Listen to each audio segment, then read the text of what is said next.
Atul Subhash case के बाद दहेज कानून को लेकर लगातार अब सवाल उठ रहे हैं। इसी बीच सुप्रीम कोर्ट ने भी दहेज उत्पीड़न से जुड़े कानूनों पर चिंता जताई है और कहा कि ऐसे मामले की सुनवाई में अदालतों को सावधानी बरतनी चाहिए। सुप्रीम कोर्ट ने कहा कि दहेज उत्पीड़न के मामलों में अदालतों को कानून का दुरुपयोग रोकने के लिए सावधानी बरतनी चाहिए। पति के सगे संबंधियों को फंसाने की प्रवृत्ति को देखते हुए निर्दोष परिवार के सदस्यों को अनावश्यक परेशानी से बचाना चाहिए। जस्टिस बीवी नागरत्ना और जस्टिस एन कोटेश्वर सिंह की बेंच ने कहा कि वैवाहिक विवाद से पैदा हुए आपराधिक मामले में परिवार के सदस्यों की सक्रिय भागीदारी को इंगित करने वाले विशिष्ट आरोपों के बिना उनके नाम का जिक्र शुरू में ही रोक दिया जाना चाहिए।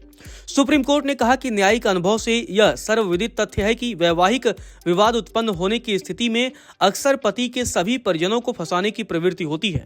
ठोस सबूतों या विशिष्ट आरोपों के बिना सामान्य प्रकृति के और व्यापक आरोप आपराधिक अभियोजन का आधार नहीं बन सकते हैं। शीर्ष अदालत ने कहा कि ऐसे मामलों में अदालतों को कानूनी प्रावधानों और कानूनी प्रक्रिया का दुरुपयोग रोकने और परिवार के निर्दोष सदस्यों को अनावश्यक परेशानी से बचाने के लिए सावधानी बरतनी चाहिए। सुप्रीम कोर्ट ने कहा कि हाल के वर्षों में देश भर में वैवाहिक विवादों में उल्लेखनीय वृद्धि हुई है। साथ ही विवाह संख्या के भीतर कलह और तनाव भी बढ़ रहा है। नतीजन आईपीसी की धारा 498A यानी कि पत्नी के खिलाफ पति या उसके रिश्तेदारों द्वारा क्रूरता जैसे प्रावधानों का दुरुपयोग करने की प्रवृत्ति बढ़ रही है, ताकि पत्नी द्वारा पति और उसके परिवार के खिलाफ व्यक्तिगत प्रतिशोध को बढ़ावा दिया जा सके।